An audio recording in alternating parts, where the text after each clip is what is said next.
Not a Rabbi podcast, episode number 2, Judging the Judges.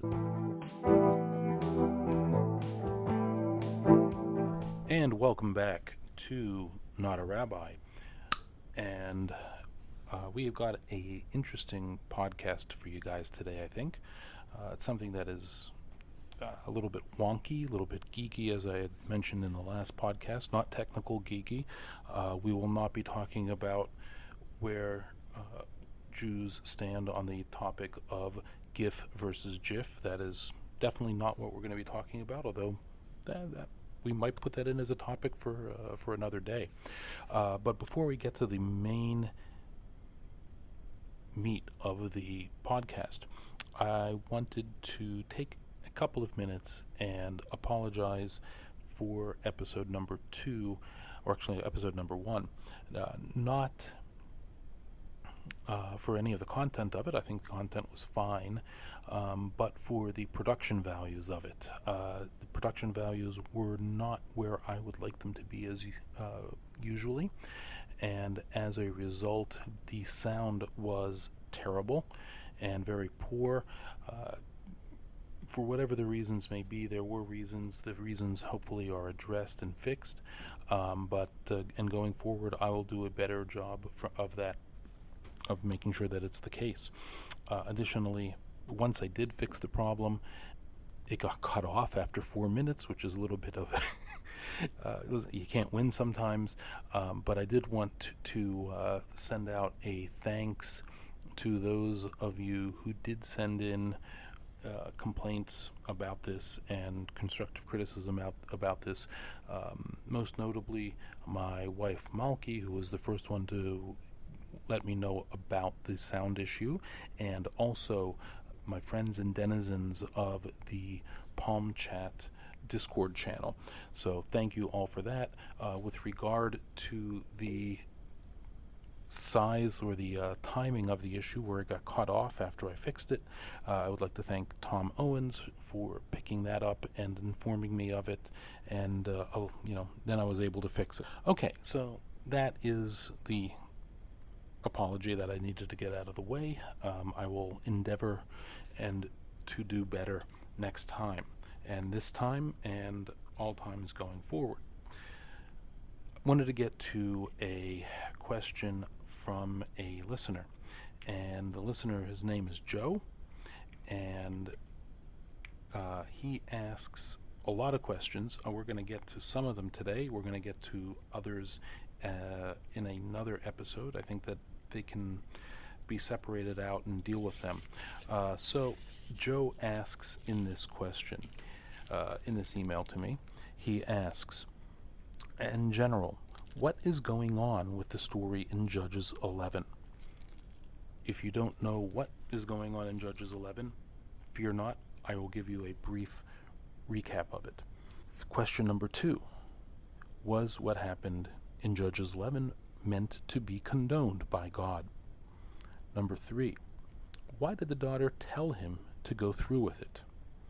And number 4, why was there no evidence of any dissent in the text? So, like I had mentioned before, Joe asks a bunch of other questions with regard to what I'm going to call biblical violence. I think they're good questions, and we're going to try to delve into those in another episode. But before we get into the main part of talking about Judges 11, chapter 11, I wanted to give a hopefully brief explanation about what constitutes the Jewish Bible. The Jewish Bible is 3 sections, and it's made out of 24 books. And the 3 sections are the following. You have the 5 books of Moses, which are, of course, Genesis, Exodus, Leviticus, Numbers, and Deuteronomy. After the 5 books of Moses, you then have the prophets, the books of the prophets, and those books include books such as Joshua, Judges, Ezekiel, Jeremiah, to name a few. And those kind of can get divided up as well into early and later, but that's not such a important distinction at this point. Then you have the section called writings, and that would include books such as the Book of Esther, the Book of Ruth, the Book of Psalms, Book of Lamentations, and the Book of Job, a couple of others. I'm sure I'm missing a couple, but I'm not here to give an entire outline of it. Now, these 24 books in Hebrew are called Tanakh, and that is a acronym for 3 words, which is Torah, Nevi'im, and Kesuvim, which are the Torah, 5 books of Moses. Nevi'im is the prophets. Navi is the Hebrew word for prophets. Nevi'im is the plural. And Kesuvim are writings, and of course, Kasuv is the verb for in Hebrew for writing, and Kesuvim is the plural for that. Okay, now that we've gotten all of that out of the way, let's talk a little bit about the Book of Judges. Book of Judges, it's a very fascinating book altogether, because the Book of Judges, it's just fascinating, because at the point in time when the Book of Judges takes place, it's taking place after Joshua conquers the land of Israel, divides up the land among the 12 tribes. And if you take a look, the Book of Judges has a lot of peaks and valleys, I guess you could say. When Israel is listening to the commands of God and to what they are supposed to be doing and following the Word of God, then they are doing well. Everything is on top. They're on top, so to speak. They're on top of the world. They're not being bothered. It is very peaceful. When they are not listening to God and they are doing whatever they should not be doing, that is where the problem comes in, and they are then tormented by various enemies. Generally, it would be the Philistines or the Ammonites. There are probably others as well, and this is something that God sends them to kind of set them back onto their path and to be following God. That's the first part you want to kind of realize about this. Second part is that when we use the term judges in this book, and for these people who are the judges, they are more than just judges. They are military leaders, they are national leaders, and they are additionally Torah scholars to some degree, and we'll talk about that in a minute or two, really. But those are I guess you could say those are the real things to know about the Book of Judges. One is the political background, I guess you could say, of it, and 2, that these people are not just literal judges judging court cases, they are also leaders.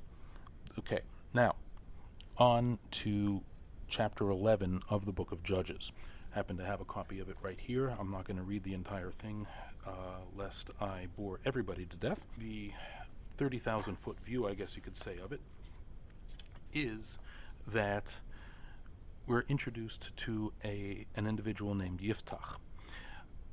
He gets asked by Israel, by the nation of Israel, to help defeat the Ammonite nation, because the Ammonite nation are causing a lot of trouble for them at this point in time.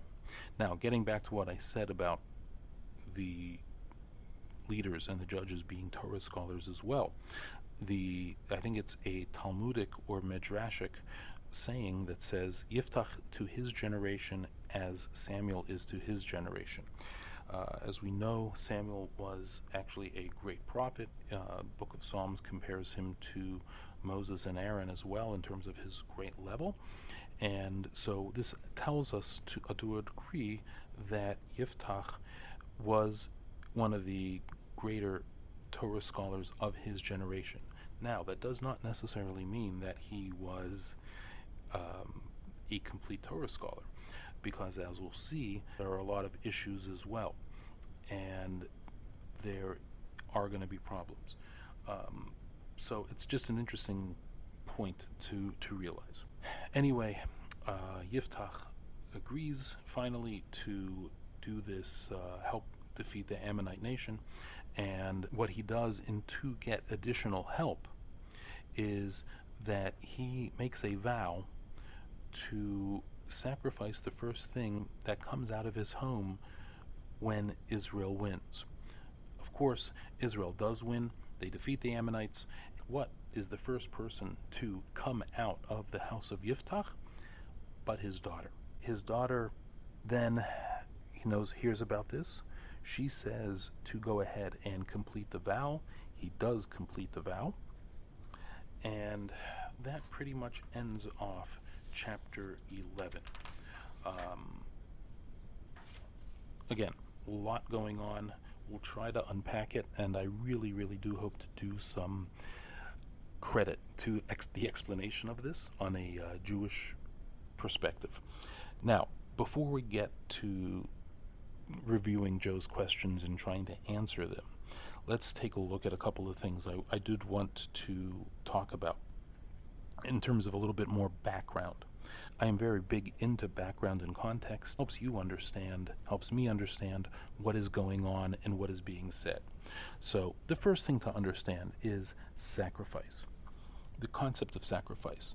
Now, if you've read the 5 books of Moses, specifically Leviticus and Numbers, you know that there were a lot of sacrifices that were brought during, and actually Exodus as well. They built the tabernacle. Moses set it up, and it traveled with Israel during their 40 years in the desert. When they came into the land of Israel, at first it was in a town called Shiloh. And animal sacrifices were still given at that time per what is written in Leviticus near the end of Numbers in terms of the daily offerings, in terms of a sin offering, and the like.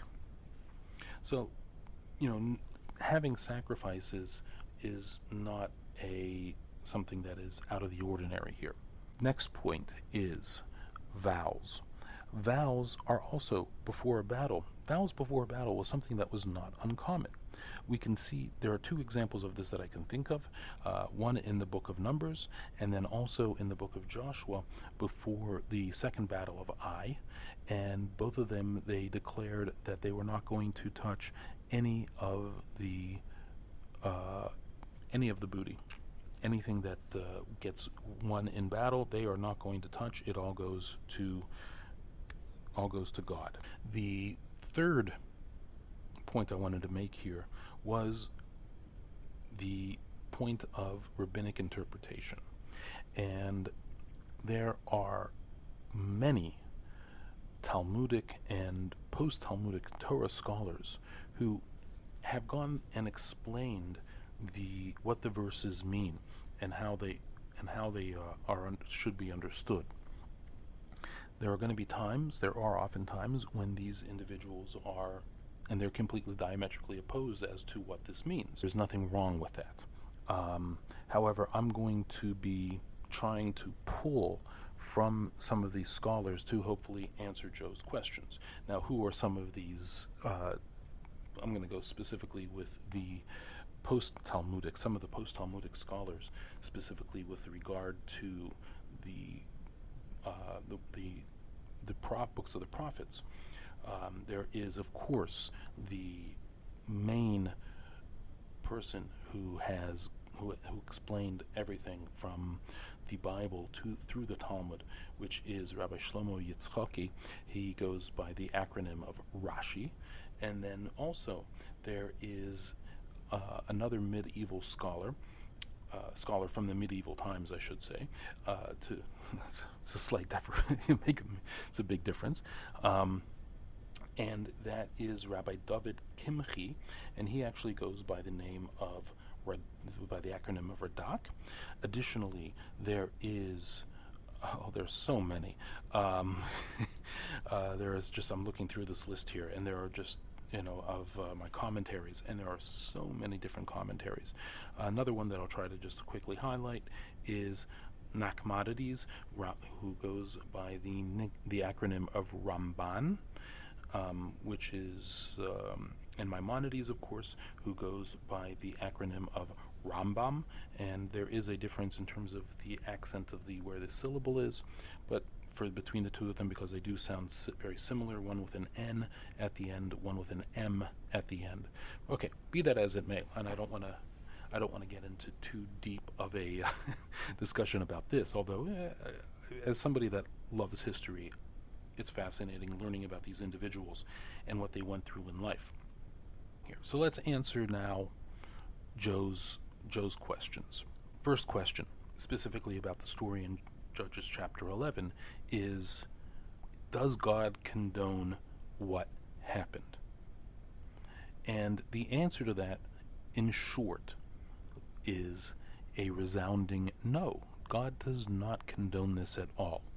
Now, a couple of points that I want to make about this is Tractate of Tinus. And the Tractate of Tinus is a Talmudic work. It's from the Talmud, the Babylonian Talmud. And this actually deals with, if you're interested, this actually deals with general fasts that the community takes if there are famines and lack of rain. Talmud over there says, 3 people asked God in an unreasonable manner, meaning that there are situations where their requests might have been received an unfavorable answer.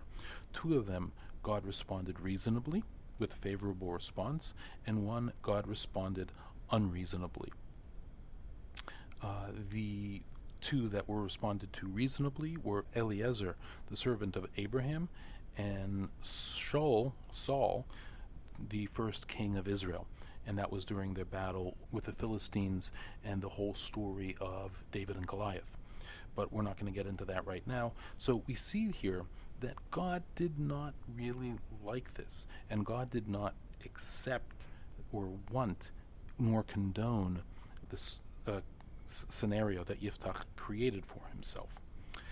Additionally, according to the Medrash, which is a Talmud also written in the same time as the Talmud, Yiftach contracted a disease that caused his limbs to atrophy and fall from his body naturally.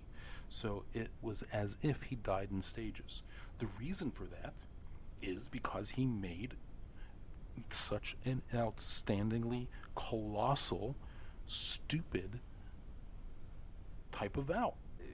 He made a vow that was absolutely made no sense to make. You don't make such a vow when something potentially could come out of the house that is not going to be, not even but it's just not going to be something that's as an acceptable sacrifice. We have never sacrificed humans. Human sacrifice was never something that was allowed, nor is it condoned. Straight out. That is question number 1. No, God did not condone this type of action that Yiftach did. Now, let's get to a little bit of a thornier problem. And that thornier problem is, why did his daughter say, go ahead and do this? I'm going to read the English translation here that I have of verse 36. She said to him, my father, you have opened your mouth to God. Do me according to what has gone out of your mouth, since God has wreaked vengeance for you against your enemies and against the children of Ammon. This is a mind-boggling statement. How would a daughter be okay with that? I have an explanation for it here, as it points out, which is the following: that this was an amazing display of loyalty and obedience. And since God helped in the war against the Ammonites, she felt that the vow should be carried out even if she was the victim. Not to get too far into the weeds here, I'm not happy with this explanation. this is the explanation that we have. I'm not 100% crazy about it. I'm sure that there are other ones, but I was not able to find any. I wanted to also talk about go back to the issue of vows for a minute. In vows, or with vows, we have the concept that the vow can be annulled. The vow can be annulled. And you can get, the annulment is relatively simple to do. I won't bore you with any details, but it is very simple to do. You get a court of 3 men together, and they can say, and you say to them, I regret making this vow. 3 men generally could constitute a rabbinic court of law or Jewish court of law. So anyway, you get them together and you say, I regret making this type of vow. I wish I had never done it. And pretty much it would be done. Interesting other question here is, being that this was a human being potentially sacrificed, did the vow ever even have an effect? And there is a discussion about that. According to one sage, and this is again in a medrash from Genesis, and one sage says that what he was required to do was set aside the monetary value of the daughter for the purchase of offerings. Another sage says, since the vow only applied to animals that were valid, nothing that would be invalid, was specifically a human being, there was no legal binding of this vow. It is clear that the vow didn't really have any general standing. In fact, when we talk, getting back to the nullification of vows, the high priest could have gone ahead and nullified the vow, but both of them were too stubborn to go, one to go to him and one to go to the other. So the high priest at the time felt that he had to protect the honor of his office, and Yiftach felt, since he was the leader of the Jewish people, of the Israelites, that he shouldn't have to go to anybody. So you see here that there are a bunch of ways that this really was not accepted and really should not have worked. Yet it did. Now, I also want to point out something here as well. Radak, who I had mentioned earlier, Rabbi David Kimchi, says that she actually was not sacrificed. You might think to yourself and say, hey, wait, it says she should be sacrificed. True. However, how they decided to potentially circumvent this is that what Yiftach did was build his daughter a house to live in solitude and seclusion, and devoting herself to prayer, except for 4 days a year where friends would visit her and bemoan her fate. And so this was not a literal offering in this case, but rather a figurative offering. Nachmanides actually argues with that, and he says that not even a parent, nobody, has the right to obligate restrictions upon another human being, so it was never binding in any way. And the above course of action, which we had just spoken about with building the house, had no halachic validity, legal validity as an interpretation of the vow. How does Nachmanides explain this?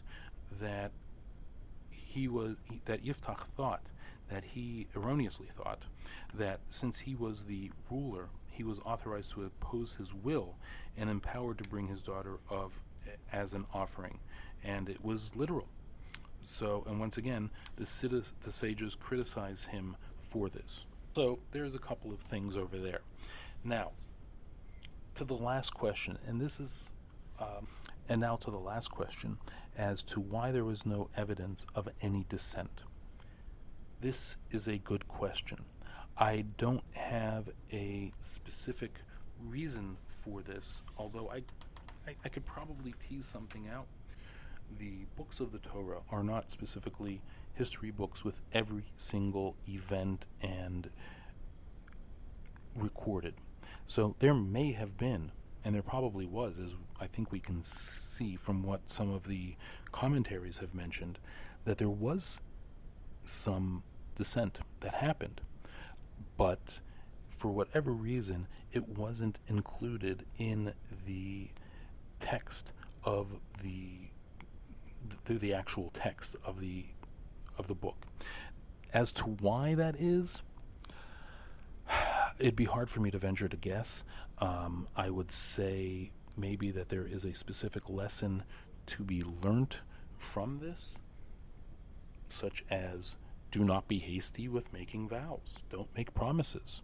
Right? I often tell my students jokingly when they promise to, and I not yell at them, but I chastise them or I throw them out. They promise to behave, so I shouldn't, and so therefore asking me not to throw them out. But I will usually tell them, don't make promises you can't keep, because inevitably they will not behave. But so maybe that is the lesson that we're supposed to, and the reason why there is no dissent mentioned, so we can take out this lesson from that. I don't know. I don't have any hard proof on that. It is really supposition on my part, and, take that as you wish. That is a brief look and hopefully an explanation. Like I said, I really hope that I did this justice. I feel like I didn't, but who knows? Who knows for sure? Anyhow, this was an explanation, and hopefully you enjoyed it. Any questions, you can now email me, or you have any comments, or you have any suggestions for shows. Feel free to email me. You can do that at notarabbipod@gmail.com. Once again, notarabbipod@gmail.com. That'll be in the show notes. You could obviously do that. Also, would like a request, if you could, to please go ahead and please give us a review. It will help help the show, I should say, reach more people. The better, or the more reviews happen, we are able to get and see, move up the charts, so to speak, and get noticed a lot more as well. Of course, I've got to also give credit where credit is due. The art for the podcast is done by Kelly Kirkman, and the music is done by John Benedict. Check him out in the show notes. Anyhow, that is the end of our show for today. Thank you very much. We will talk in roughly 2 weeks. I am Aaron Benedict, and I am not a rabbi.